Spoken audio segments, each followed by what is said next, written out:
What's up, guys? I am Marcus DeAngelo, and I am joined by my slapdick brother, Dominic DeAngelo of WrestleZone.com, your source for all things wrestling news and wrestling in general. And, folks, you are joining us on Dynamite Dudes With Attitude. That is the number two. With Attitude. Dominic, do we have a Twitter page yet? No. I don't know if I'm setting up a Twitter account for that one or not. I was thinking Instagram, but...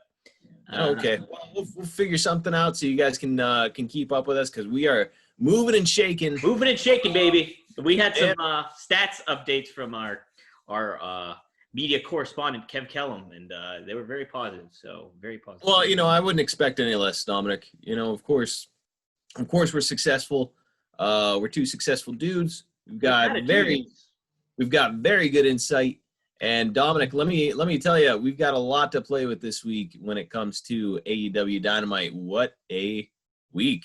What a week indeed. And Marcus, I mean, how's it feel? This is like, you are probably hosting the biggest episode we've had yet.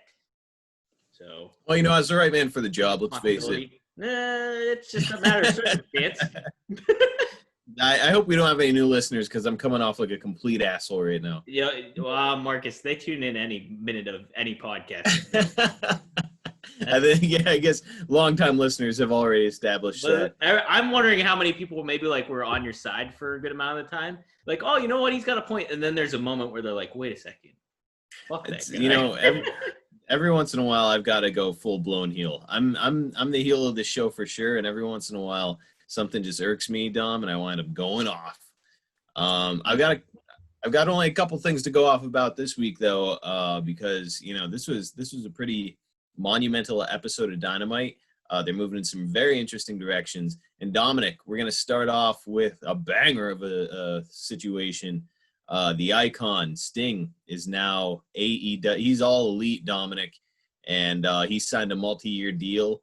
And man, I think business is damn sure about to pick up. It's crazy, man. They've been talking about Sting and speculation of him being brought in and certain things like that. I couldn't really fathom it or connect it together in my head. I'm just like, oh, I don't know. It's Sting. And I think there's still some points to that, but holy shit, that debut is memorable, on any sort of level, and that really says something too. I mean, it's great that they had a crowd there and you could hear the crowd, but it's this is during COVID-19 era, and that felt super major and super important.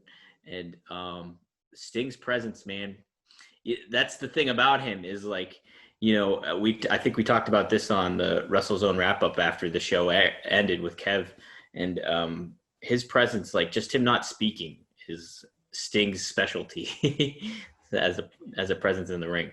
Well, they always say that the Undertaker is kind of like an entity unto himself in pro wrestling, where it's he commands so much respect. He's got such an iconic look. You can go on and on about the Undertaker, and I think that Sting kind of runs parallel to him in many respects. So I mean, for AEW to get somebody like Sting on their TV with this ominous kind of a presence that he comes with, man, it felt very, very big time. So pretty incredible moment. I mean, my wife, again, for new listeners, my wife is not a pro wrestling fan. Every once in a while she'll tune in just because she's a big John Cena gal back in the day, though, wasn't she? Yeah, she liked John Cena back in 2005, but that's just because he was a dreamboat. But he's got the bald spot now. His hair's too long. Mark, healing on John Cena just out of nowhere. What's going on over there? But so she's sitting there watching Dynamite with me. In comes Sting, and she was like, "Wow!" Even she was reacting to Sting being on the TV. So I mean, the guy comes with a very real presence. And Dominic, I gotta ask, what do you see as Sting's future with AEW? How do you see them utilizing this monumental talent that they've signed? So that's the tough thing because, obviously Sting's 61 and it's going to be 62, I think, come March, I think is the month. But, that injury he suffered against Seth Rollins and during his WWE return. And like now he's got spinal stenosis. It's certain things that you have to be very careful of. Wrestling certainly has been a sport where, longevity has been beneficial to some wrestlers and some to not. But you look at legacy talent like a Terry Funk or like Jerry Lawler even, and different people like that, and even Taker to a certain extent. But it's like, how do you find that balance? And with Sting, I mean, they have a plan for him. I was just on the roster page because we were doing the AEW Draft tonight, first round. But he's on there, and they have his record. What's 0-0-0? But he's on there, and they list him with stats. So he's going to mix it up. I could only imagine it, and this being a multi-year deal. But you have to find that balance, of protecting him and making sure it's in as safe as possible. But you can utilize him to that. I'm sure he wants to be, but you also have to find that balance of what's responsible and what is ultimately good for your product too, which is tough for a 60-year-old person. Yeah, I'm absolutely. We were on the a post show following Dynamite with the great Kev Kellum, and one of the things that I had brought up when asked about it was that I think that really the only way, at least initially, that you can utilize Sting as a talent is in tag matches, or like a 6-man tag, or like a Survivor Series style match. That's going to be an easy way to utilize Sting. You can get him in the ring, get some offense out of him, maybe even have him take a bump or two, and then get him out of the ring to make sure that he stays safe and you protect the product. That being said, though, Dominic, I'm kind of seeing this as almost like a swan song possibly for Sting as a performer. So I could see him being put in the ring with another capable talent, and somebody who can help carry the match a little bit and protect Sting. Somebody like Cody Rhodes, for example, somebody who's like a very polished talent, and then that being the end of his professional wrestling career. So it's obviously, I think that he and Darby Allin are going to be a natural fit. I can see almost like a stable forming. I don't know.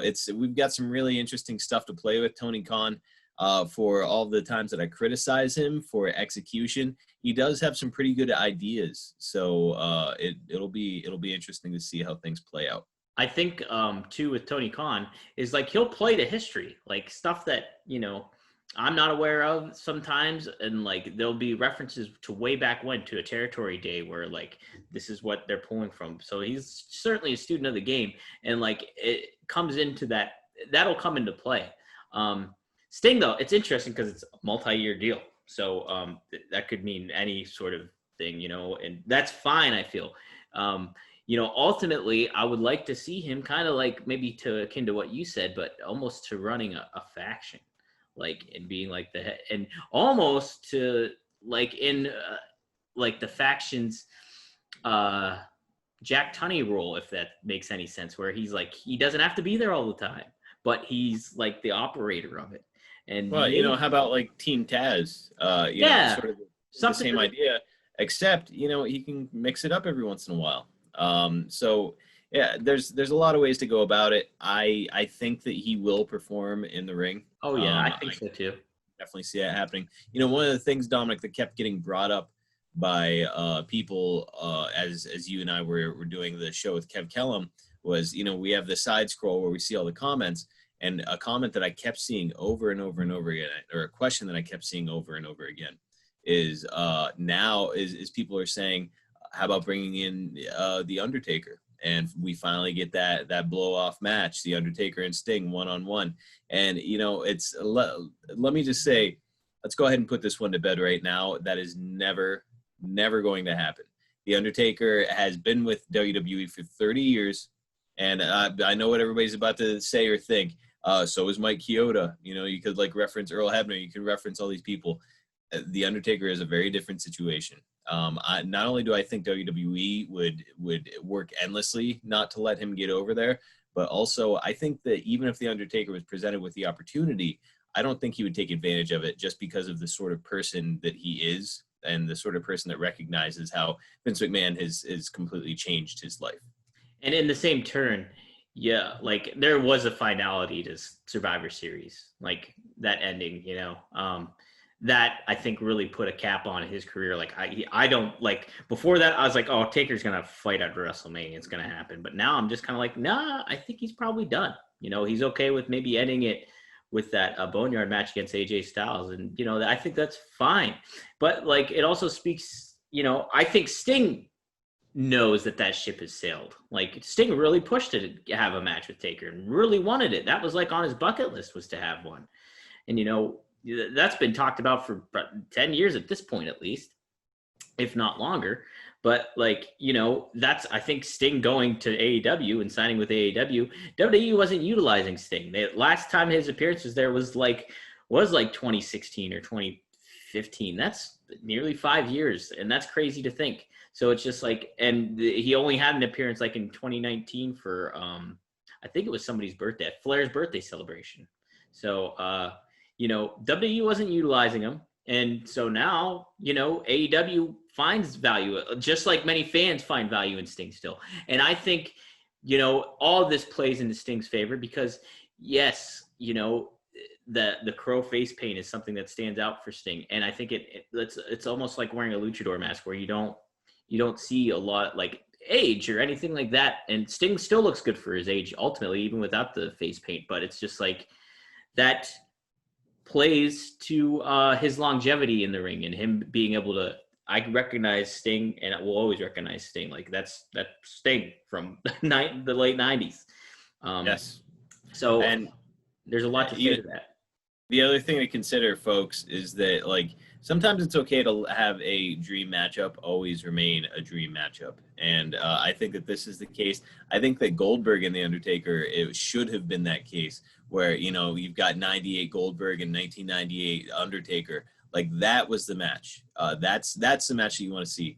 Unfortunately, we got kind of the watered down, horrible version, and it did not go well. So again, if Sting and The Undertaker got in the ring together, there's nobody to carry the match. Both have very limited bumps left on their bump card. So it's not going to happen. It shouldn't happen. So let's put that one to bed. And Dominic, let's put that topic to bed and go to the other topic. Let's say though, how cool was it Tony Schiavone announcing Sting though? Oh my! Him doing his gimmicky Sting, like it's Sting, which he did intentionally because it gets referenced all the time on his podcast. It was unbelievable, really funny. I also mentioned on the Kev Kellum's thing that he got the full-blown Glacier treatment coming to the ring. I liked it, dude. That entrance with the winner and everything like that. I was like thinking like this is. I think. Oh, hang on. My dehumidifier just kicked on. Oh, that's making plenty of noise. No, but I feel like the entrance, I was like, this is probably Sting, but it was such a unique way to do it with like the winners coming and then the snow actually falling. A fucking amazing presentation. Like, and Sting, how he handles himself, like just like casually pulling the belt out of his jacket and stuff like that was just like, boom. Like that's what, if you're playing nostalgia, that's the way to play to nostalgia. It was an unbelievable moment. This is one of the things that makes me really happy that there's a promotion like AEW around that really puts a high value on their legendary talent. Legend. Mm-hmm. Yes. DDP and I talked about that and like how good they are with legends. And it's evident throughout the start of AEW how that's always been like that case. Like whether you're bringing in Greg the Hammer Valentine to watch like the dog collar match, or you're having Bret Hart present your world title for the first time, or even just guys like Diamond Dallas Page or the Rock and Roll Express, just people coming in and like getting that respect where, in WWE, they're going to be the foil. They're going to be played the fool to get heat on a heel that nobody really wants to care about or anything like that, or it doesn't have any backstory to. It's just...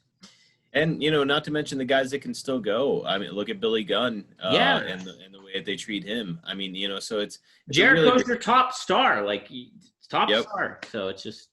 Really great promotion, fun to watch, and this kind of thing, again, Dominic, bringing in a surprise talent That was the formula back in the 90s that worked, and it's the formula that put WCW on top. Now, obviously, all of your surprise talent cannot be old people who can't wrestle anymore. So that's something to think about.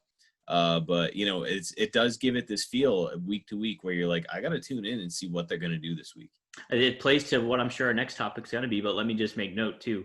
And I said this too on the post show, was Darby Allin staying to Sting's level, like interacting, like, and that image of them facing off is like going across social media and everything like that. And like Darby Allin not like playing like, you know, some sort of like up and comer green behind the ears person, like with a legend like Sting. He kept himself on that level. And I think that's so important for current modern stars to do, because they don't, so many stars don't get that opportunity to face off against like a legend that still looks like he can still go and things like that. And so Darby, I really, really think made the most of that moment, and further shows his, I think his knowledge for like, and confidence to make himself a top star in wrestling.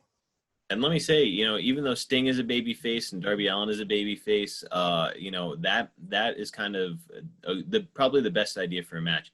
Darby Allin is the kind of guy who can bump around a lot. He seems to have a pretty good grip on ring awareness. And so that's the kind of guy that you would want to have Sting mix it up with in a singles match. Now, it doesn't necessarily have to be him. I think a guy like Ricky Starks is equally as capable. Yes.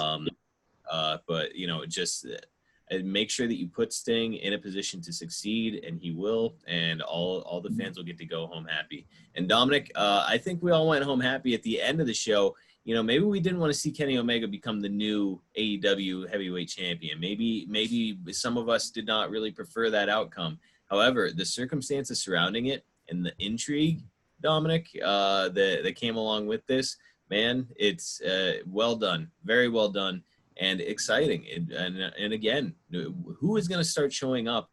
Who's going to show up on Impact? Who's going to show up on Dynamite?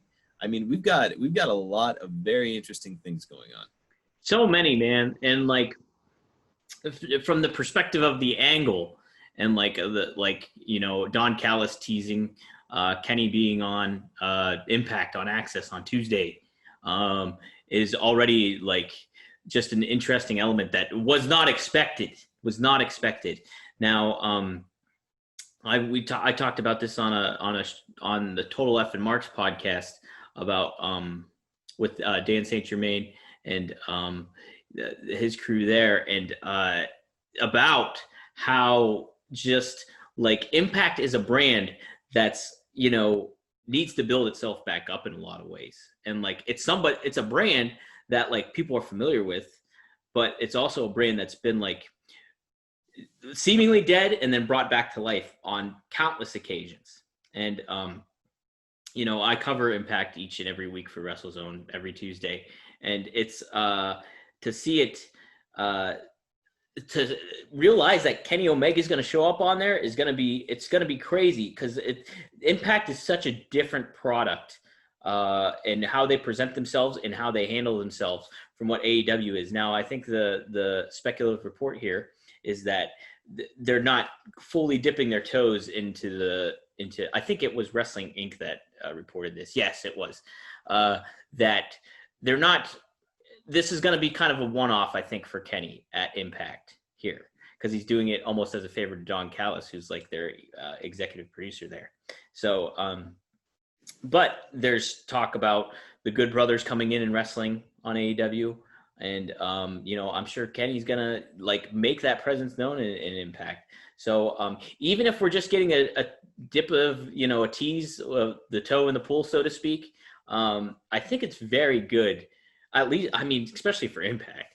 But I mean, the willingness to be able to work with other promotions is something that's, you know, has been missing for quite a while on mainstream wrestling, because WWE has done that with Evolve and stuff like that. But I saw your tweet today where you were like, Triple H was like, oh, well, we're willing to work with, you know, any promotions, you know, but yeah, there's always a caveat with that, because we know WWE's the top dog here. And like, you know, they herald themselves as the torchbearer for pro wrestling, and to a certain extent they are, like, because of their name value and brand and everything like that. But honestly, the way their wrestling style is never the case. It's not the case. It's just that's the WWE style. So but I think it's gonna, the willingness to have that openness to maybe work with, well, they already have a relationship with NWA, and they already have a relationship with AAA at Lucha Libre, and then they're working on trying to get something going with New Japan. So it's just like all those elements are there, and it creates a lot of what you speak to all the time is the surprise element, the element of surprise, which can be utilized in very good fashion. So yeah, Mark, let's get your thoughts on it. I've been rambling for quite a while here. No, that's all right. I think when it comes to WWE, it's you almost look at them like they're like this juggernaut in professional wrestling. So a company like AEW trying to compete, any company coming in and trying to compete with a company like WWE that's kind of had a chokehold on the industry for decades. It's a pretty impossible task. It's like a David and Goliath thing. But now all of a sudden you don't just have David and Goliath, you've got David and a couple of his buddies coming up against Goliath. So that's really the only way to compete. And the only way, if AEW ever says, hey, we want to go head to head with Raw, this is the way to do it. You start getting talent to do crossover stuff. So just imagine this, Dominic.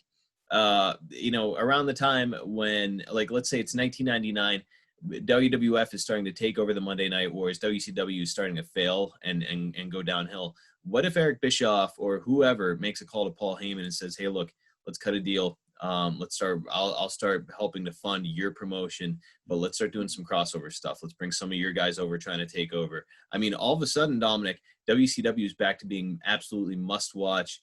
Forget the finger poke of doom. Is Sabu about to show up? Is Taz going to show up? Is RVD going to show up on Monday Night Raw? And that's kind of the idea right now. And you made a good point about the Good Brothers, Dom. I don't know if I necessarily believe this business from Wrestling Inc. about them, like, just it's a one-off deal where Kenny's just going to show up and then that's that. The Good Brothers are good friends with the Young Bucks. A lot of these guys have very close personal relationships. And I can see this being like a pretty usual thing. I mean, the Young Bucks are tag team champions. They're looking for people to defend the titles against. I think the Good Brothers are a real shoo-in for a pay-per-view event. Well, I honestly think so too. And I think this is more from the perspective of maybe AEW's way of handling it, because there is a certain thing of where you do want to establish your brand and get your brand over, your name over. So, I mean, while you want to interact with these companies and everything like that, you certainly want to protect the name value of All Elite Wrestling and what you present as your wrestling product. So I'm sure that's more, in favor in play to AEW's thought process and philosophy, because I mean, honestly, they hold all the cards here, when it comes to, like, Impact's getting big benefits from this. So, but yes. Yeah, no, I could totally see. And you know what? And so do the Good Brothers, though. So do Carl Anderson and Doc Gallows. Like, they hold a lot of good cards, because Impact has been more than accommodating to them, because, they do Talk and Shop-A-Mania. They promote all their merchandise. They get anything they want over on that product. And and they're their big, I think they're their biggest stars, like, right now for Impact. So it's like, you want to make sure your stars are happy, and they are happy. And, what's interesting too about this is their love for New Japan. Like, the Good Brothers' love for New Japan, and they're wanting to work with New Japan. So, I mean, that's all there. And, like, a matter of, like, I think we're going to see a connection ultimately too with AEW and New Japan. It's a matter of working out the logistics and forming some maybe relationships that maybe felt tense over the Harold Meade era of New Japan Pro Wrestling. So, well, they certainly brought up New Japan a couple of times during that main event, and Kenny Omega in his match against Okada. So it's this stuff just keeps coming up, and you're right. I think it's an inevitability. Another thing I wanted to touch on, Dominic, was I thought it was a really nice touch with the whole Don Callis situation. he had been on the program before. So him coming out is not some irregularity for this match. We've seen it before, and we know he's got a relationship with Kenny. So it was a nice touch, and he had this very I'm just a guest here, baby. Happy to be here. Thanks for having me. Yeah, happy to be here, baby face kind of a vibe. And then it was almost like, okay, he helped decide the outcome of the match, and then he runs off with Kenny Omega, almost implying like, okay, now you're jumping ship to Impact now that you have the title, a la Ric Flair leaving WCW with the title and showing up on WWF TV. So it's just like masterfully done, really a cool idea. Don Callis with a hilarious and incredible heel turn on live TV. Him running away was not a great visual because he was like, it was not a good run, just not a good look there. But the whole angle itself, very nicely done. And yeah, man, exciting stuff. I'm anxious to see how it plays out. Well, let's talk about the match itself, the main event itself, because I thought, the ending there was super important and pertinent and well executed ultimately. I thought the match itself, and dude, like going into this match, I was like, big fight feel. This is like Moxley coming out, being like almost walking out Goldberg style, like where they followed him through the backstage area, stuff like that. And like, I just think his theme music coincides so well with him and everything like that. And like, it just felt like so important and so big. But like, and Kenny talked up about having like the straight up legitimate match, like trying to see if Moxley can prove his worth as a wrestler. And what we got starting off was like a 5-minute plus brawl outside of the ring where the ref is like completely like can't control it, disrobed almost, where it's just like, you pull the stripes off of him, where he's like, okay, I get it wouldn't have been bad if they were like, okay, the ref's being a little lenient here with the count out, but it was a 5-minute brawl on the outside. And it's just like, you want to establish, and that was an ongoing problem, I think, throughout the whole episode of Dynamite this week, was referee logistics and logic and a sense of, authority that came into play, that didn't come into play. But, later on, I thought the match picked up. I thought, these guys were able to tell their own sort of story, but I also felt like, too, there was a lot of teases of Mox being heelish in ways where I think it took away a little bit of the sting, for lack of a better phrase, that, what ultimately you want to get over Kenny as the heel at the end of the match, where if you had that straight up match and Mox was like, you know what, screw it, I am going to do this and I'm going to show Kenny I can beat him like that. And if he did that to that extent to where it built and built and built, and then you had that screw job finish at the end, then that would have really hammered home the point that Mox was and I think he still ultimately is, but Mox was our fighting champion, and like he's a man of his word and he sticks to it, and he can do several aspects of wrestling, where I think it kind of veered away from that throughout the whole process of the match itself. What did you think? Yeah, I mean, I think that the stuff that they were doing inside the ring was way more compelling than anything they were doing outside the ring. Yeah. And I think that's a flaw in pro wrestling today, where it seems like all the guys are just like, okay, we did a little bit of ring stuff, let's get outside the ring and work out there. And it's like, no, dude, like let's start to think about just general psychology. And I want to see a match take place 100% fully in the ring. We almost never get that anymore. There's always got to be a tope suicida or a plancha or whatever you want to call it. Those things, it's coming up in almost every match. And again, it's just becoming white noise and nobody really cares about it. It's not special anymore. Nobody cares about it, but the talent doing it in a lot of ways, it seems. Exactly. It's like very self-serving. And I know that it's like you want to get your shit over on live television, but not everybody gets to have a piece of cake. Some guys have to help the other guys get a piece of cake. To your point, to your point of like keeping it in the ring, and like this match that I'm about to talk about, it didn't all stay totally in the ring, but Ricky Starks shared a video, I don't know if you saw it, of Wild Bull Curry locking up with Johnny Valentine in like a 2 out of 3 falls match. And the process that they went through was something that like you never see at all in wrestling anymore. And it's just like 2 guys locking up. And like, no joke, Johnny Valentine had Bull Curry in a front chancery for like 2 minutes, like just like locking it in and holding it in, and told a story like going throughout that by just later on selling punches and then going back and forth in the ring and like just body language, everything like that. It would really speak to what, make a match stand out. I think it kind of speaks to Cody's matches that he has in many times, but you want to see more of that, I feel.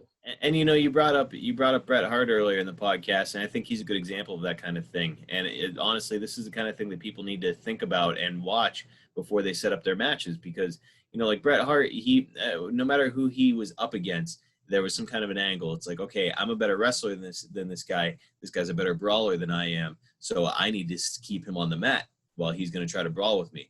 Or like he got the best matches out of Kevin Nash. Any match that he had with Diesel was always a great match, and the idea was always, hey, don't let him get a hold of me, but I need to work his leg. It's so there's just really very simple ways that you can orchestrate in-ring psychology without having to say, all right, I'm out of ideas. Let's get outside the ring and just brawl for a while. And again, like, you eliminate stakes when you eliminate the ref. When the ref is eliminated from the match, then the heel can't cheat because you're both cheating.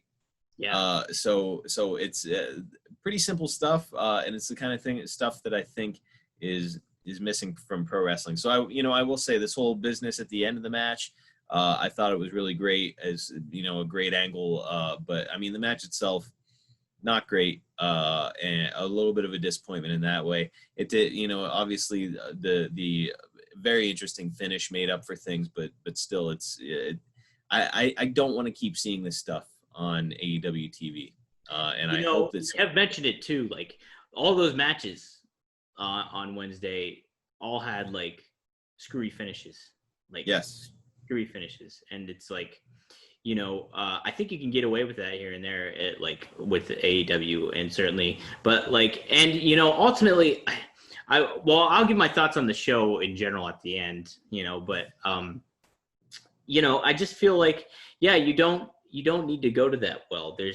There's smart ways to handle it, and like we mentioned before, Tony Khan, like, he's a student of the game, so he knows, like, he's aware of certain things like that, and it's just like, let's get some of that executed and put into that, because you know what, as heavily criticized as he got for that tweet a couple weeks back about the power shifted, man, like, on several ways on this Dynamite, from that Impact standpoint to that finish, to Sting appearing, to like laying that kind of groundwork for like creating that element of like what's going to happen next, but in a good way. Yeah, absolutely. One more thing I want to touch on when it comes to these matches is, honestly, I've started to wonder how much power the agents backstage have. Because you've got guys who are great ring psychologists back there. You've got Dean Malenko. You've got Jerry Lynn. There's a lot of really brilliant people backstage. So it really makes me wonder if, like, these guys are shooting ideas, and then these upper echelon talents like Kenny Omega and Jon Moxley are just like, nah, and now we're just gonna do our own thing. So that kind of stuff, I think, is problematic. You need to listen to veteran guys that are in there, because they do know more than you do, because they've been in the business for longer and they've had bigger crowd reactions, probably in front of bigger crowds. So it's just something to think about.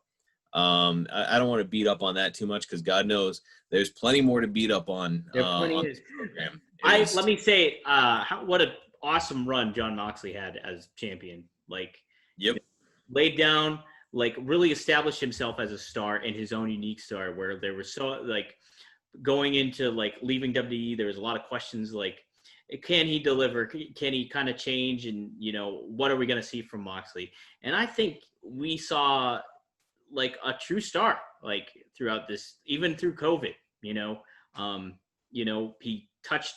He connected with fans on so many levels, and made himself stand out, from the rest of the pack, and from a lot of like, Jim Cornette's like overdone Stone Cold relation and everything like that. Like, I think Mox has really established himself as a top star in the business. Yeah, I'm excited to see who he starts feuding with. I think there's a lot of meat on the bone with this Kenny thing still. as far as like now maybe Kenny's associated with Impact, so he's going to tell Mox, hey, if you want to get another shot at this title, you got to go through some of my Impact buddies. Yeah, So like almost like a video game where you got to go through bosses to get to the ultimate boss. yep, yeah. Oh, you want this back? All right. Well, here's some of the guys that you got to go through. Yeah. And every week it could be some new guy, that you're bringing in some talent over there. So yeah, exciting stuff. Dominic, let's get into the event a little bit. I again, I was trying to go baby face there a little bit, and you wouldn't let me. So here I am. I'm going to go full blown heel. Dominic, that battle royal sucked. Yeah, see, I liked the finish. I liked the finish a lot.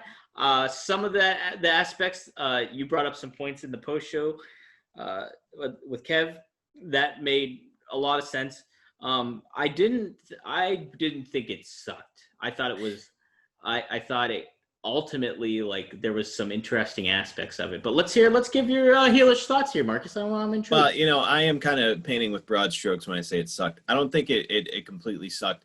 A lot of the camera work, that's one of the things I brought up with Kev, is that the camera work was really lacking.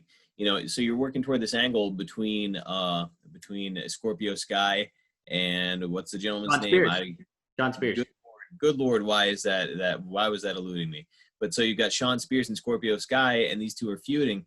And so the camera is like kind of doing a pretty good job at first of capturing it. But then they have this moment in the ring where Spears is like doing the slow turnaround because Sky's standing right behind him.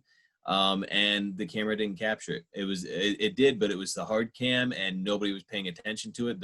And the announcers weren't talking about it. So it's like that kind of inexperience was incredibly WCW thing to do. So that was frustrating to see. More nuanced stuff like that throughout the match, where it's like, come on, you guys can do better than that. I mean, what happened with Hangman Page? First of all, he's very nearly eliminated, but the Dark Order saves him, and then he's instantly eliminated by Matt Hardy. It's like you guys are not doing Adam Page any favors with any of this whole angle. They've just treated him like absolute garbage since bringing him into the promotion.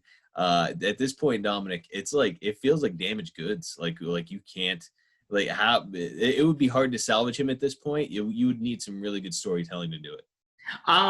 So I thought what they did with the Dark Order, and let me say too, with the Dark Order in this match, how they came across as pretty big time baby faces, like, yes, especially the crowd reaction. Like when John Silver got eliminated, what'd you hear? You heard boos. Like there was big boos when he got knocked out. Yes.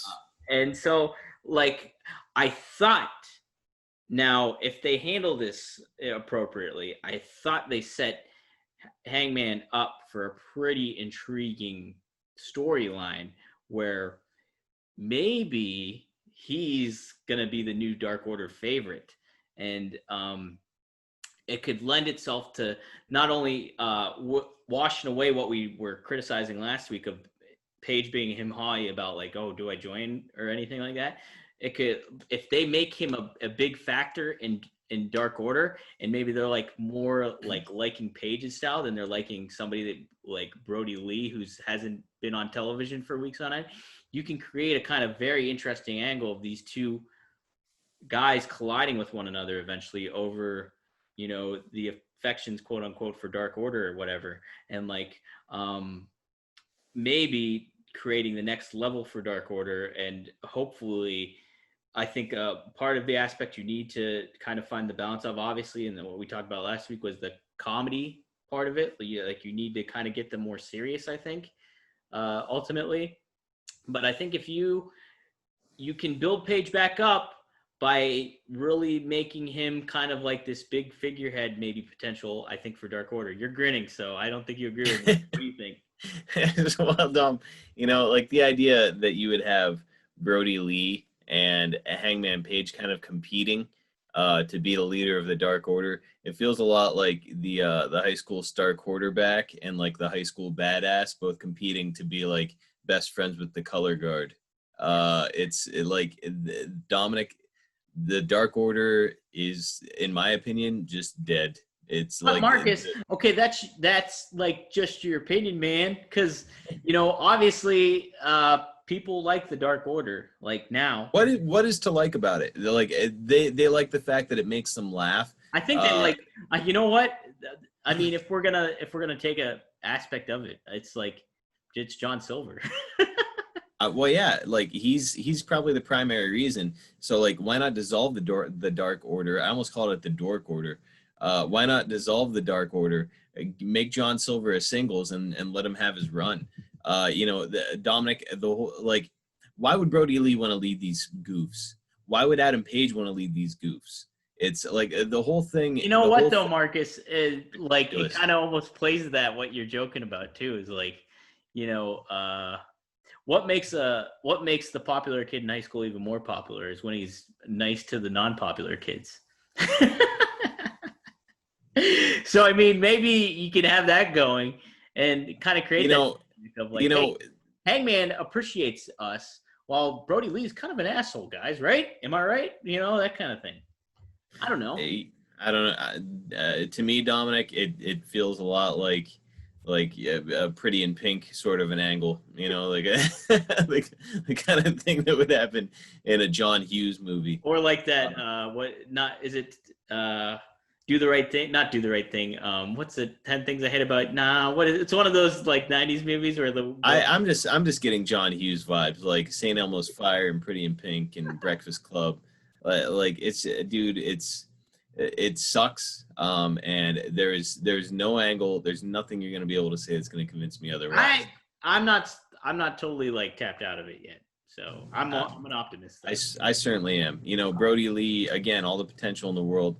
All you've got to do is surround him by some kind of dark figures and dark angles and make him like a very intimidating force in pro wrestling. And instead, it's just like, hey, I'm going to just lead this band of goofs. How would you feel about like if Hangman like influenced some of the Dark Order people to get away from the Dark Order, kind of had his own group of cronies in a way, but then you had Brody Lee like be like, hey, you're fucking come with me, like other ones where he's just like lays it down and like, yeah, really hammers that creepy vibe home of like. Yeah, I think that there's no salvaging it. Now, one thing that I will say, well, there were actually two things that I thought were a lot of fun and very interesting in this battle royal. So one very fun moment for me was Wardlow and Miro squaring off in the ring, which again, just like very much reinforced Miro did this like flex and like kind of this intense look on his face. And like he's got these enormous traps, looks like $1 million. And like when he was doing that, I'm like, dude, that guy he is a savage of a man. And like they're just burying him with the stupid angle about video games. But like if you just were to cast that aside and just the eyeball test, like these two big behemoths in the ring, like just like squaring off, and like Miro looks like an absolute beast. I was like, there's the Miro I want to see. Like that guy, who's in the ring with again another absolute beast of a man and not intimidated one bit. Like that's the Miro I want to see. That's great that like you say that too, because like, yeah, that's like Miro. I was really thinking, because I know Miro's been a big sticking point with both of us, like and his handling of it, their handling of him, and like so I was really curious to see how he came across to you, and if it's like if they kind of like reestablished him in certain regards to like like he cleared some house in there too from the match perspective, like knocking, I don't know, was it like 5 people or something like that? He like left and right, he threw people out. So I mean, yeah, I think it was definitely a cool visual. For me personally, I think Wardlow really kind of stole the show for me, I think, throughout the Battle Royal. He definitely stood out as well. Yeah, absolutely. He was, I know he was kind of playing MJF's lackey and whatnot, and you can kind of see it coming from a mile away about the whole like Orange Cassidy coming back in the ring, and then of course he's going to win it. Like that was just the thing that made the most sense. I will say I did really like the fact that Orange did his Orange Punch, and he's coming and doing that to a guy the size of Wardlow. I was like, as he was like winding up to do it and coming at him, I was like, Wardlow, do not sell this. Don't sell it. and he didn't go down. He sold it the right way, where it was just like, ouch, like he sold it kind of like that. Yeah. And then Orange hit him with another one, and he still didn't go down. Like, he got him out of the ring with it, but he was still on his feet at the end. And I'm like, okay, that they did that the right way. Thank God for that much. But I mean, to me, like, it would have completely taken me out of it and erased what a good experience it was as far as Wardlow's concerned. If I saw a like 140-pound guy just do like a punch and Wardlow's just like knocked out, it would have ruined it for me. So I'm glad they didn't do that. But yeah, the Wardlow, absolute star for sure. As you mentioned in your tweet, for sure a future champion in some capacity. Yeah. Well, so what was the other fun element for you then in the Battle Royal? The other fun thing, Dominic, and this is going to bring me back to a point that I've been making for the past few weeks, Sammy Guevara and Jungle Boy mixing it up a little bit. Again, this choreographed kind of bullshit that we see in wrestling a lot, it's okay if you can do it right. And it makes sense for the moment. Yeah. It makes sense. And the timing is good. And so they did some choreographed stuff like on the ropes and on the apron with the intrigue of like, is one of them going to fall out? And like, they were absolutely nailing it. And I was like, this is a feud I want to see. And not just a feud I want to see. This is a feud I want to see for a cruiserweight championship. Like those two are perfect candidates for it. Matt Sydal, perfect candidate for it. I could go on for a while with some, I think that John Silver as a single, he would be a great cruiserweight champion candidate. Like you've got this great roster of guys that are like maybe not quite as big as these main eventers, but guys that you can really, really get over with these style of matches. If you add stakes, with those stakes, of course, being a coveted cruiserweight championship. It's like I'm still kind of like I don't know. Not another singles title. I'm almost feeling with AEW. I kind of just like the two titles they have, and then then you got the tag belts, you got the women's title, and then like there's still that. I know you don't want it, but there's still that potential for the trios title, which I think is pretty intriguing. Dominic, and when WCW was around, did you like the Cruiserweight Championship? I did, Marcus, but it was a different time. Let me finish. Well, you asked me a question, and I was answering. Well, let me finish, though. You like the Cruiserweight Championship. You also like the United States Championship. Correct. You also like the World Championship, and then you also like the Tag Team Championship. Correct. So those are 3 singles, and then 1 Tag Team Championship, and that is the right way to do it. I also like the TV Championship, by the way. I like that too, but that doesn't necessarily mean that that's what you go with, especially if you only have a 2-hour show each and every week. Maybe I'm not like, and I think though too, this time for wrestling, this modern time for wrestling is, the weight classes, could be there, but they're not there. Like, cause you have guys like Darby Allin winning the TNT title where he would clearly be a cruiserweight too. Or I will throw up on my computer right now if you continue that. What? Projectile vomit. What? You could say the same thing about. So Chris Benoit was a cruiserweight champion, I believe, and then he went on to become the WCW World Champion. Well, Rey Mysterio, he could have easily competed for the World Championship, and it would have been believable. I'm not saying that these people cannot compete for the World Championship. I'm saying that talents like Jungle Boy, talents like Sammy Guevara, guys who are very, very talented people, Matt Sydal, another person I keep bringing up, these people who are very, very talented, you get them over by having them compete for something very specific. And that's what one of the things that gets you add stakes to their match. And then all of a sudden the crowd's like, man, I like this guy. This guy's awesome. And then all of a sudden he's going for the TNT title and so on and so forth. And that's kind of a proven formula in pro wrestling, Dominic. And I stand by this cruiserweight thing. I'm going to bring it up once a week. Oh yeah. Hey, you have so far, so I don't know what the fuck's going to be different.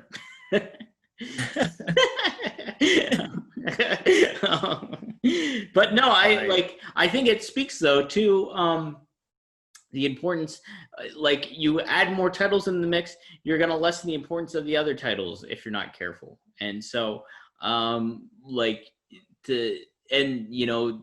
makes, maybe a TNT title less significant or things like that. If you're incorporating another title where you could see this like it really just depends on how you function forward. I know they're talking about a second show, and maybe if you establish a second show, I could buy into something like that. Where it's another title into the mix, and maybe not necessarily I would I guess I'm kind of in the favor of maybe a weight class certain defined. I could be convinced at some point, but also ultimately, I think it's just something you have to be careful of, though. I'm not even talking about weight classes. I'm just talking about people like not everybody can be the champion. Not everybody can be the TNT champion. So let's have them strive to be something else, at least for the time being, and that's how you help to get talent over. So I'm hoping that they pull the trigger on something like that. I don't know. We'll see how it goes. Dominic, the other another match, the second match on the card, unbelievably to me, was Frankie Kazarian and Chris Jericho. They built this up to be a match that was decades in the making, and they put it on second. Why? I don't know. And you know what? I really was like, when the match, when they went right to, when they went right to it. I was like, this could really steal the show, this match. I feel like you got two veterans in the ring that know how to tell a story. It's something that we haven't seen. So it's like, and it's it's Frankie Kazarian's moment in the spotlight here to really, establish himself to a mainstream audience. And, I was all for it because I love Frankie Kazarian. I love what he brings to the ring and just the veteran background that he has, been being trained by Killer Kowalski. I think just a really neat aspect that doesn't get talked about enough. And then you have him going up against a bona fide star in Chris Jericho, who's clearly over as a baby face, and very much so in this match. But the finish was nonsensical. There was no reason for it. I don't feel to further the Inner Circle story. You kind of did that in the Battle Royal beforehand. You didn't need it here.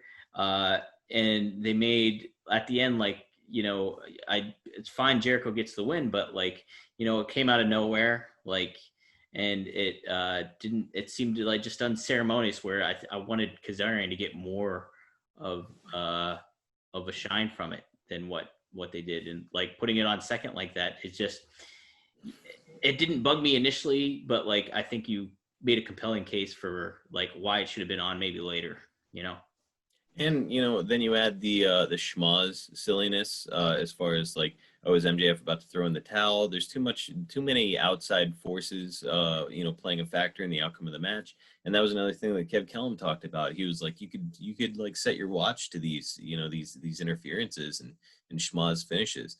And that's what we wound up with. Now I will say though, Dominic, that there was one positive when it came to the Inner Circle, or rather this match, and that's the possibility of the Inner Circle breaking up, which I'm about ready for at this point.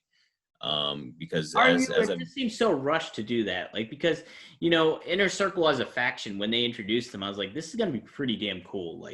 I think ultimately it has been cool, but it's everything gets so rushed nowadays that I don't want to see them break up already with only a year under their belt as a faction. It just doesn't, I just feel there's a little bit more legs to it and I don't think it's going to happen because it's something that Jericho said that creates a little intrigue, but it's also I don't think they're going to break up. I think it's just got another layer in their storyline that's going on. So I guess the only reason that I would be ready for it is because, as we've mentioned a number of times on the podcast, I think that Jericho is ready for a babyface run in AEW. I don't think that means you have to break up the Inner Circle, though. He could leave the Inner Circle and keep going. And maybe that's what they're working toward. I certainly hope so.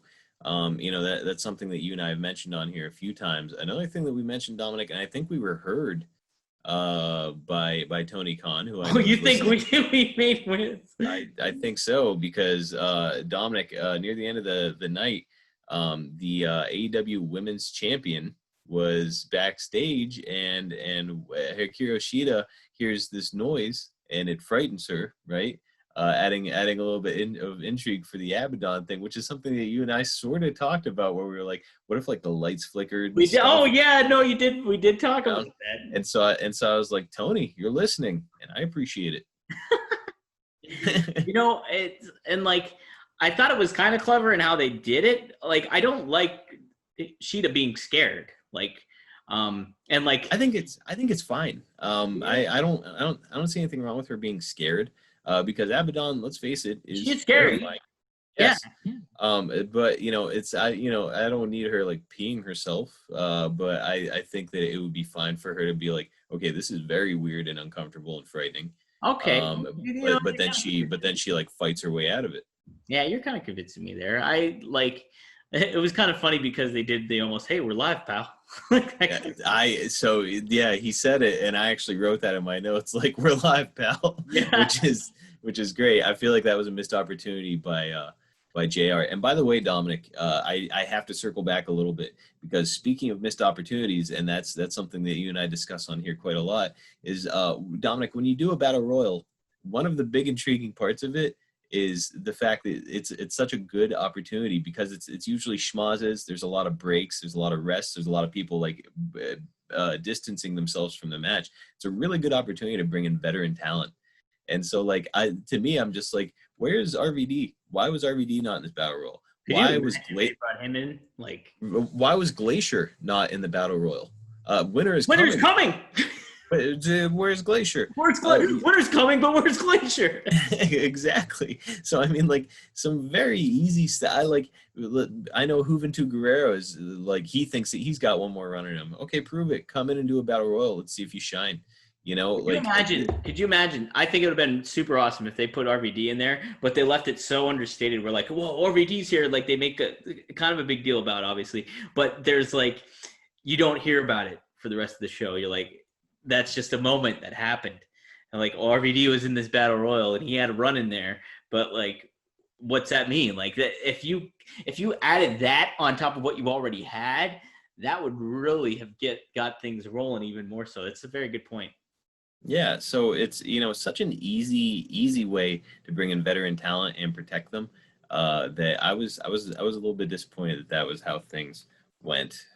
So let me have a look at my notes, Dominic, before I talk about what else disappointed me, because God knows there is some more stuff. There's some more stuff you got to handle. Actually, not really, Dominic. So the rest of my notes are pretty good. One thing I want to say is Layla Hirsch, little badass. Holy shit, yeah, man! Like awesome. Like, I didn't like her tapping out, but it's she's young and there's plenty of opportunity to develop her further. Yep. And plus you're establishing Britt Baker further again. She's back in the ring, so like you want to get her over. She's one of your main women's division figures. So, but yeah, no, I thought ultimately I really liked the match. And I thought I loved it, like Tony calling Britt a bitch out of nowhere. Yeah, that was funny. Yeah, no, it's I love their dynamic with each other. Yeah.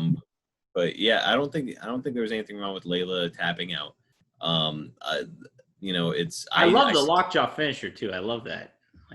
But I see a lot of potential in her. She looks like she could stretch half of the men's roster because she looks like a legit shooter, which I believe she is. Oh yeah, like and legit so Layla Hirsch. I would sign her to long-term deal. Obviously, at the end of the match, out comes Thunder Rosa, who looks like $1 million and is the best worker on the face of the planet right now. Maybe male or female, if we really want to be honest about it. She is unbelievable. Really. So I mean, like, imagine we should have a Thunder Rosa moment every week, just like, hey. And I'll always be really good. I'll always be happy whenever I see her. I will always put her over anytime her name gets brought up. She is the best in the business. But so I mean, imagine like a long-term feud between her and Hirsch, because Thunder's she's got her MMA background, so there's so many fascinating directions that you can move in with a talent like Layla Hirsch.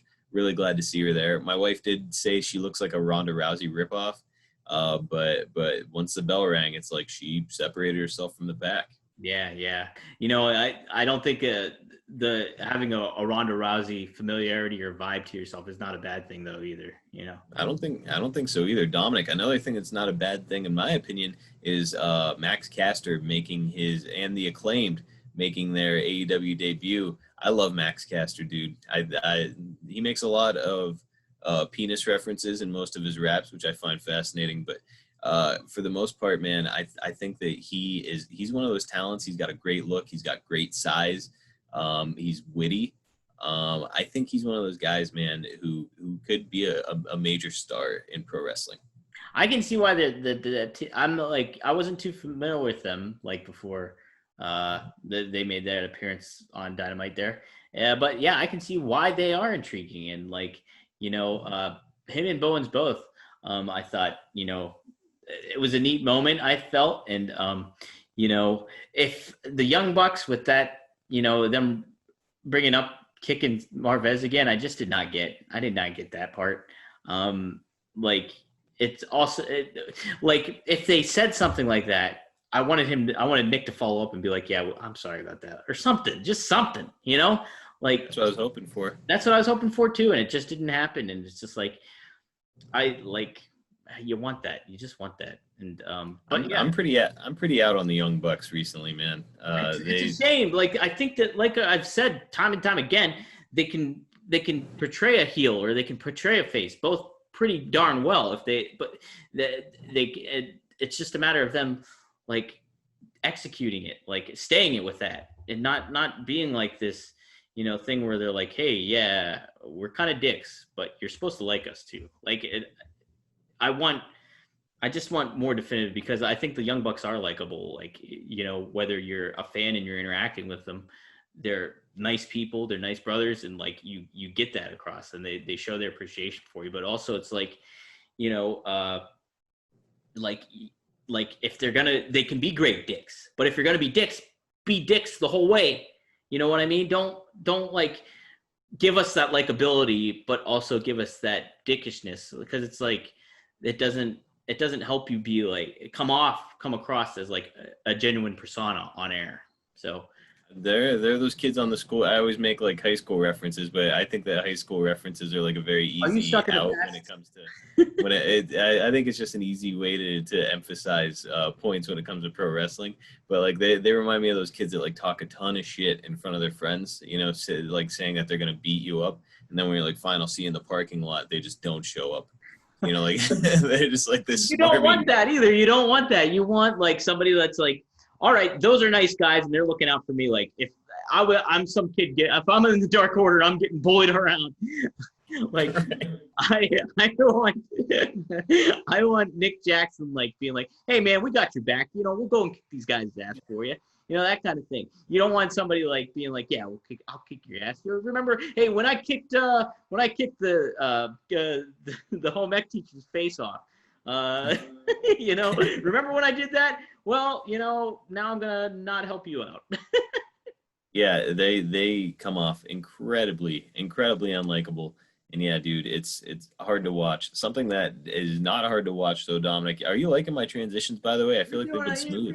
Pretty decent. How about Ricky Starks, man? Let me just say, what a 2020 Ricky Starks has had.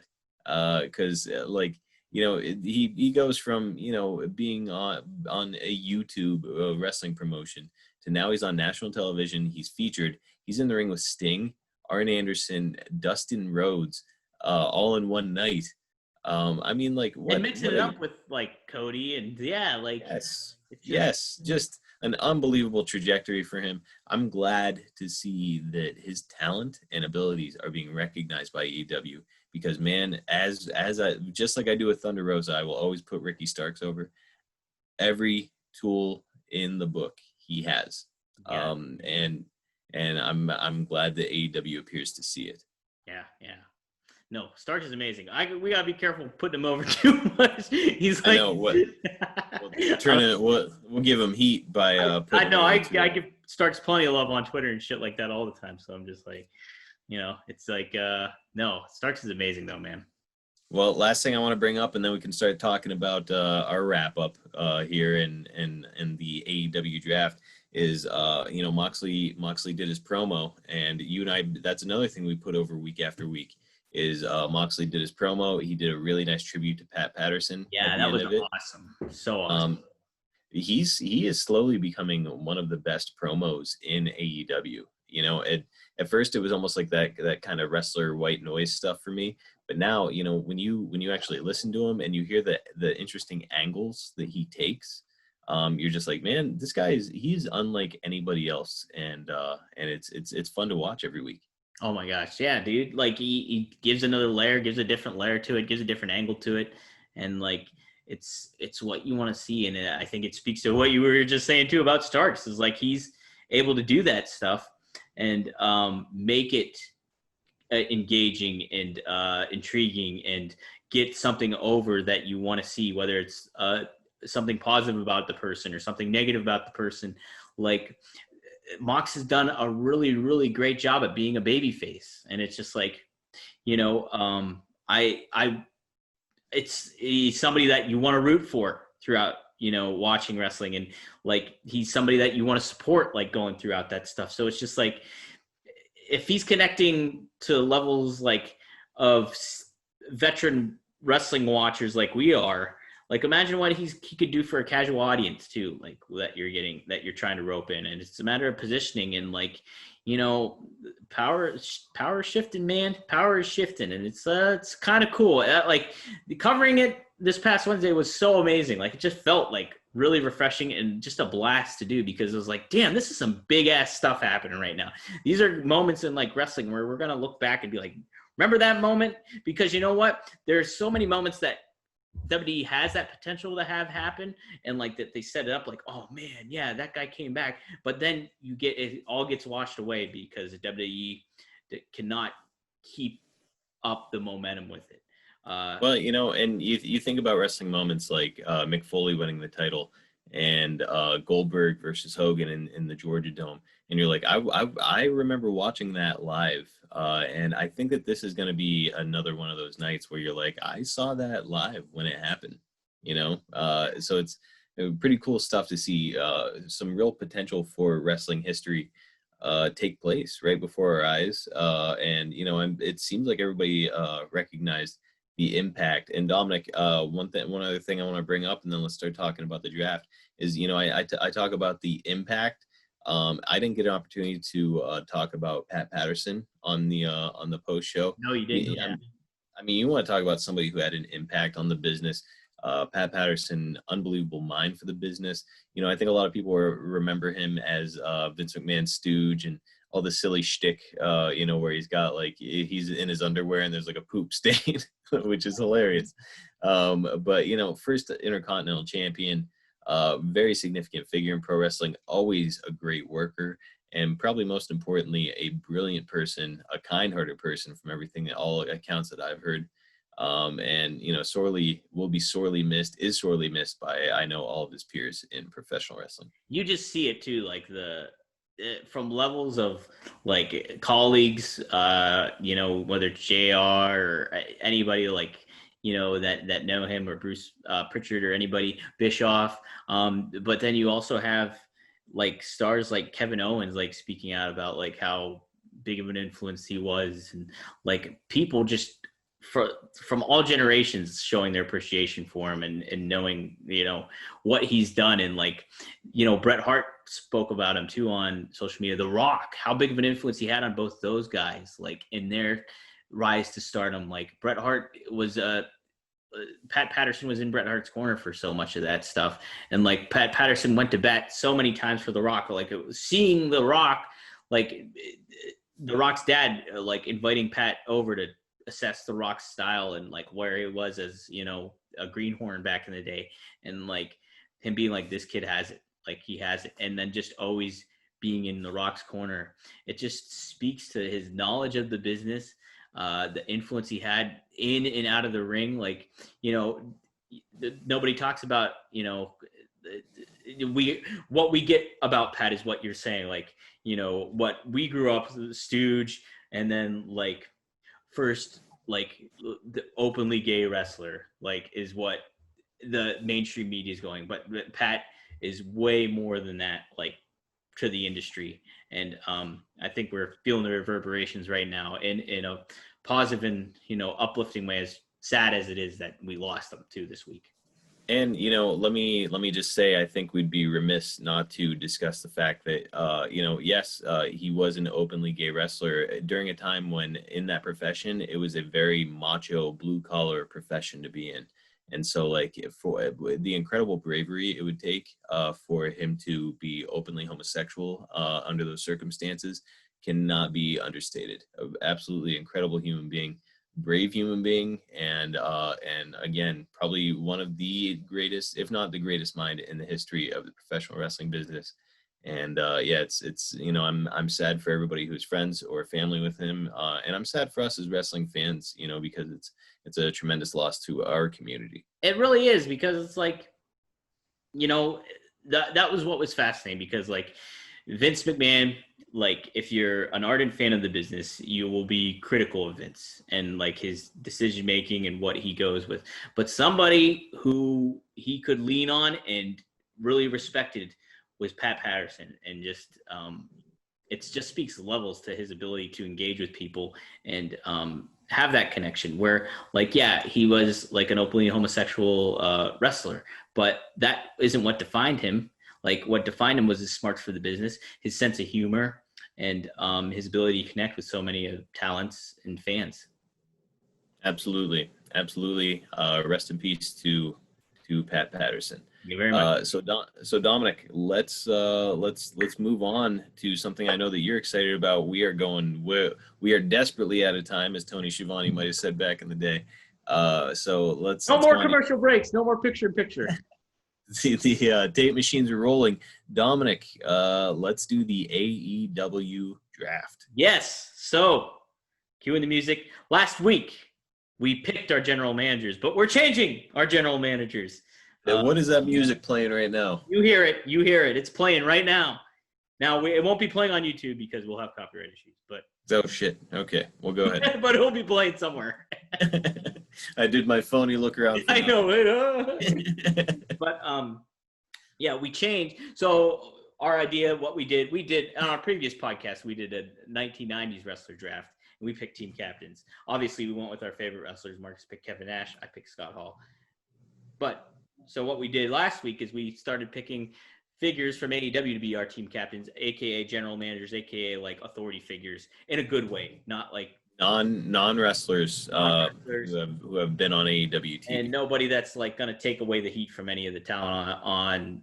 They're there to make the appearance and to look credible and to present the product in the proper fashion. So Marcus, you initially picked Tony Schiavone.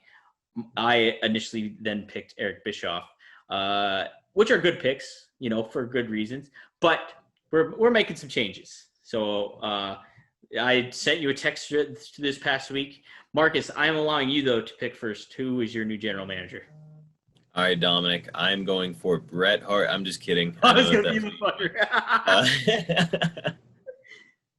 I'm going with Mike Tyson, Dominic. Whoa! Yeah, the greatest of all time, maybe in the pro boxing industry. He made an early appearance in AEW, and I love Iron Mike. I don't know why I didn't pick him in the first place. Mike Tyson is my GM. That's a real curveball, but that's an interesting one though too. So, how about that? Well, yeah. Well, you kind of almost crapped on me there. I'm going Bret Hart. Bret Hart is mine. Presented. The fact that you let me pick first, I was like, I could do it. I know you could do it. You could have done it. Boy, that's a babyface move on your part. Yeah, Bret Hart's mine. He presented the AEW title for the very first time. Amazing moment in wrestling, and I think he's the perfect person to have for this, because you want him to seldomly appear, but when he does, he's already got that legacy established. And I think having Bischoff would have been great, but Bischoff has that connection, that WCW connection, which isn't a bad thing, but it's also like, you want something different, I'm giving you Bret Hart, and I love Bret Hart, so there we go. Done. All right. So Dominic, quickly and efficiently lay out your guidelines for the draft, and let's do the first round of drafting and sign off. Okay. So what we're going to do is... I'm going to grab a coin. You're going to grab a coin. Okay. So Marcus and I are going to flip to see who goes first. But what is going to happen here is we'll make Marcus, do you want to do 5 picks? Are you in the vicinity to hear me? Yeah, I can hear you. I think we should go with a lower number, something like 2 picks. Let's do three. Let's do three because that's the one I had in mind. So Okay. we'll do 3 picks tonight. Um, so how it's going to break down, we're going to have 10 singles wrestlers. So 10 wrestlers in the men's singles division. Then you will also have 5 women wrestlers apiece in their division to build that aspect. 5 tag teams.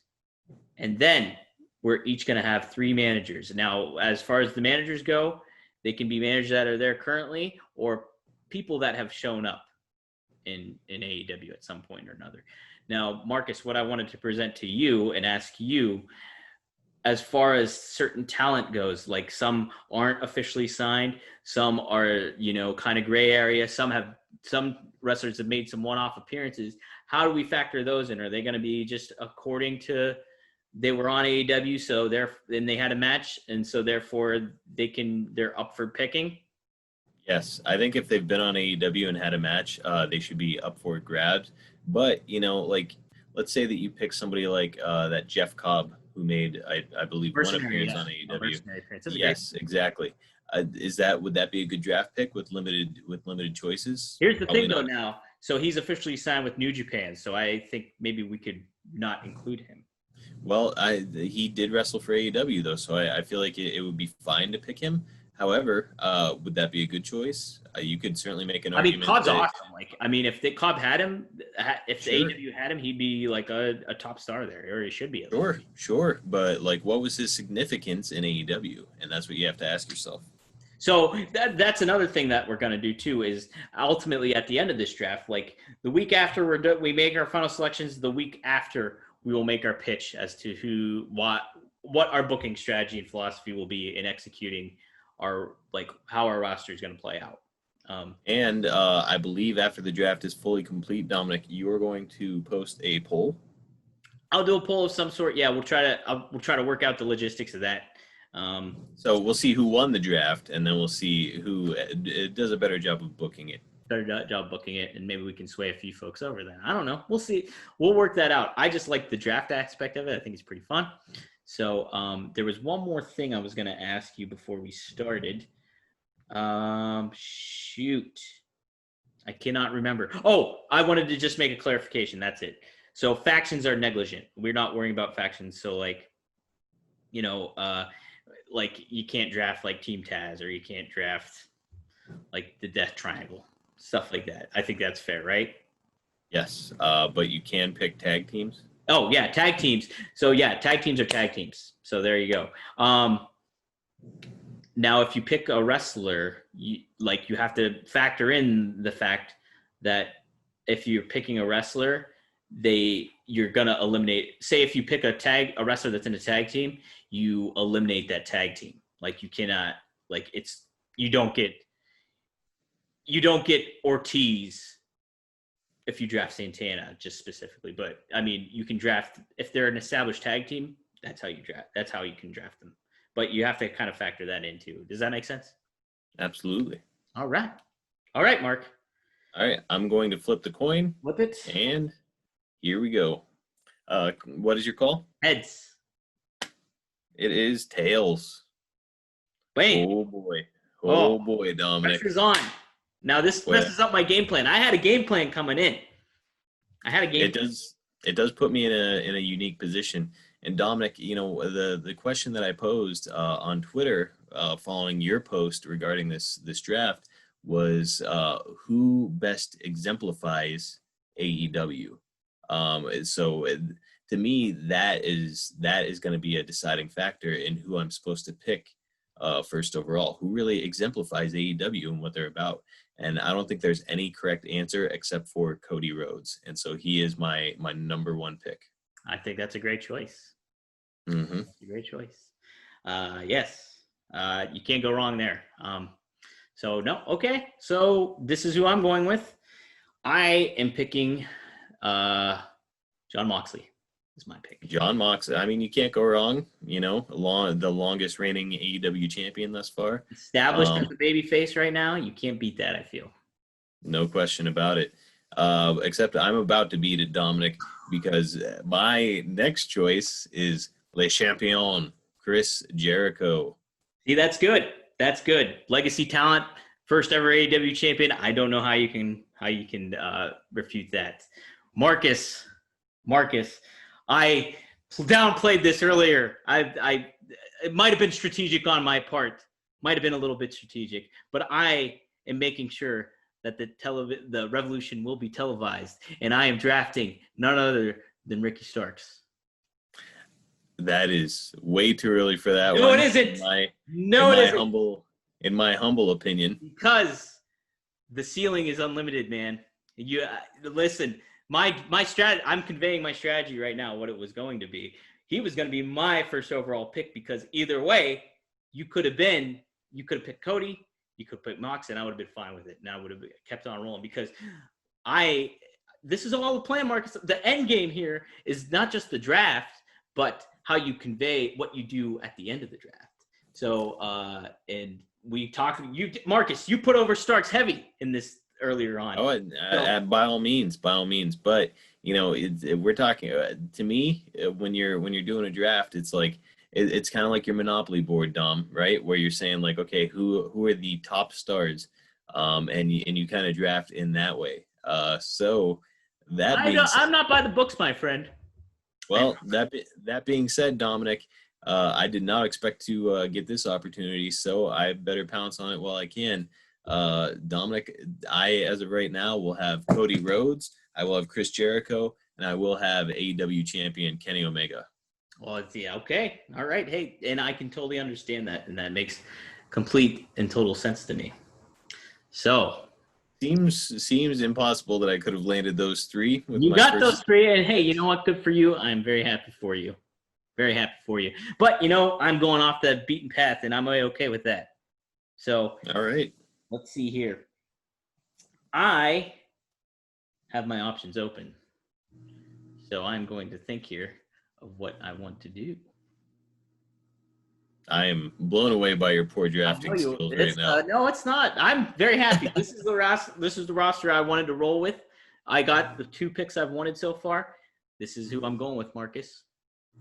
I think that week after week, Dom, and before you give your answer, I think that week after week, you should do a poll. Say, okay, who won the first round of the draft? Who won the second round of the draft?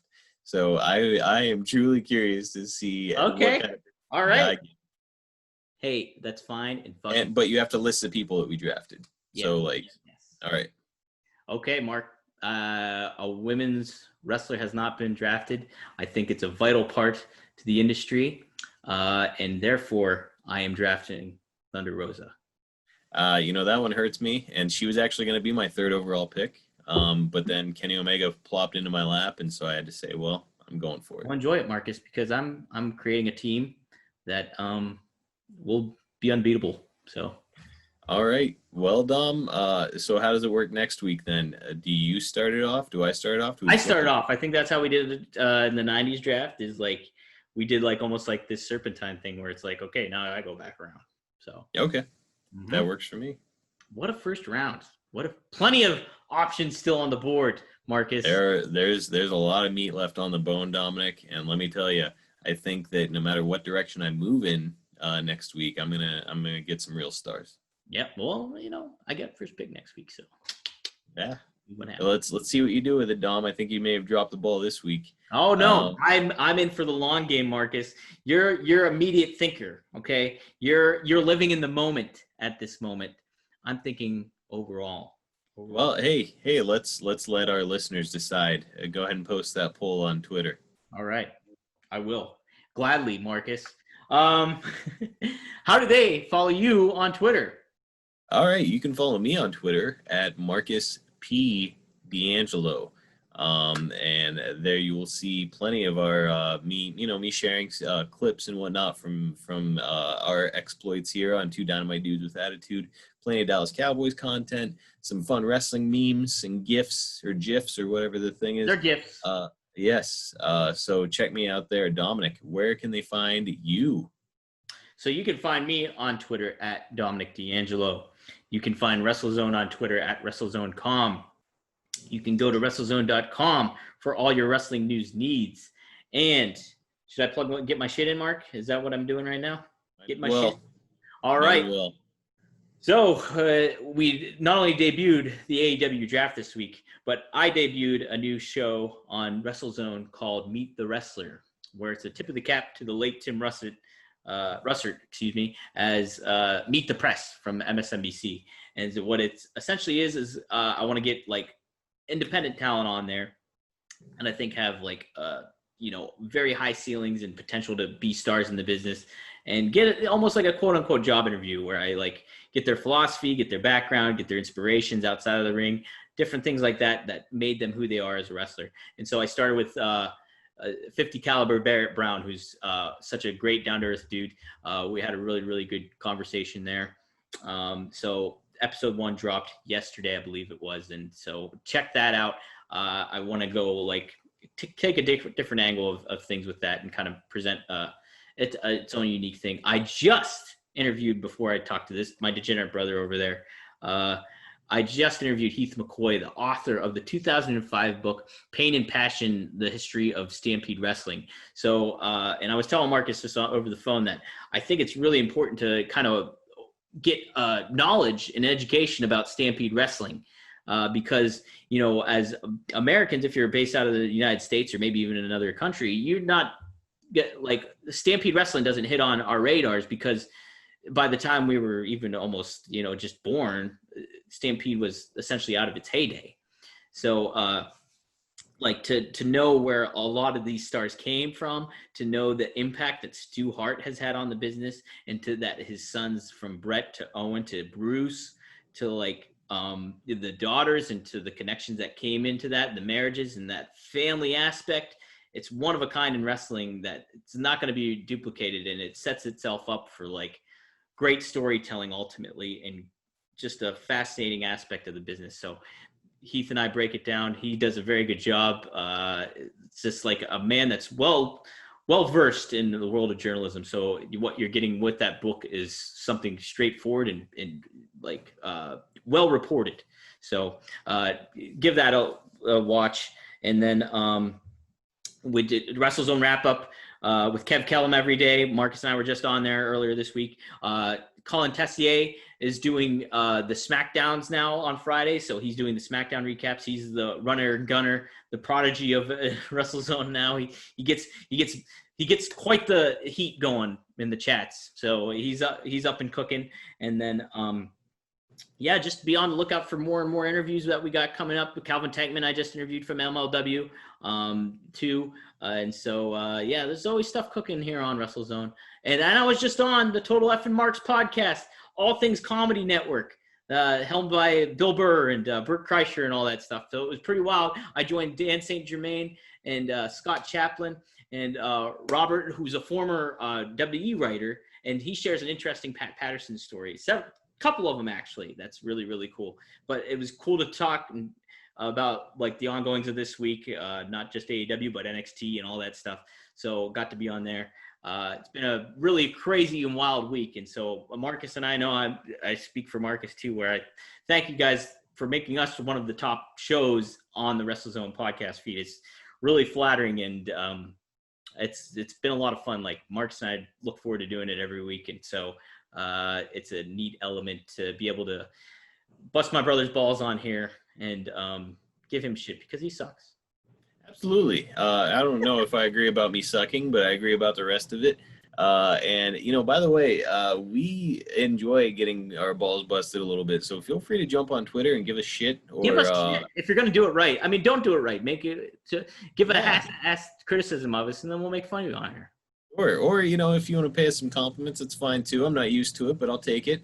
And Dominic, we did forget one element of our podcast here. Two elements, actually. We got to pick MVPs, and I've got to give my Meltzer 10-star rating. So as far as my rating is concerned, Dom, I mean, this show kind of, it didn't deliver in the ways that I'm typically looking for in a wrestling show, but it was kind of outweighed by the fact that it did deliver in some of the stuff that I think is important for establishing a wrestling show. Those being surprises and setup for more surprises. So, Dominic, this week, I'm going with a rock solid 8.8. Damn. Which might be the highest I've gone so far. It's up. Have you? I thought you'd given it a 9 before, but maybe I'm mistaken. I don't know that I have, but yeah, the fact that it is set up for the kind of potential that it is, I feel like an 8.8 is perfectly justifiable. Okay. All right. All right, Dominic, your MVP this week. I mean, it's got to be Sting. How can it not be? I guess you could certainly obviously make a case for Kenny because he won the damn title, but I just think him even coming out in the middle of the show set the main event up even more because it's like you got that humongous surprise already. Plus, you had a main event coming. I mean, just Sting, like that presence and how they executed his debut was extremely well done. And so I think it has to be Sting. Yeah, I mean, for me personally, I'm going with Serpentico. I'm just kidding. No, of course it's Sting. That's the only answer that makes sense. Obviously, I mean, it means a lot when you can say, hey, this guy's the MVP when another guy won the biggest title in the promotion on the same event. So major debut. I am very anxious to see where AEW goes next week on Dynamite. So make sure you tune in. He's speaking. So what's going to be said? That's what I'm curious about. I mean, that's what I'm supposed to be curious about. 8 p.m. Eastern time on TNT, guys. Are you, Marcus? Are you going to try to tune into Impact? I am. I have Access TV here, so I do intend to watch it on Tuesday. Well, how about that? How about that? Getting your Impact insight. Dominic, I feel like there's not enough pro wrestling in my house. I don't know that I expose my wife to it often enough. So, well, Marcus, let's you're see how she reacts. Soon, I think what you have to do is you have your collage of WCW figures.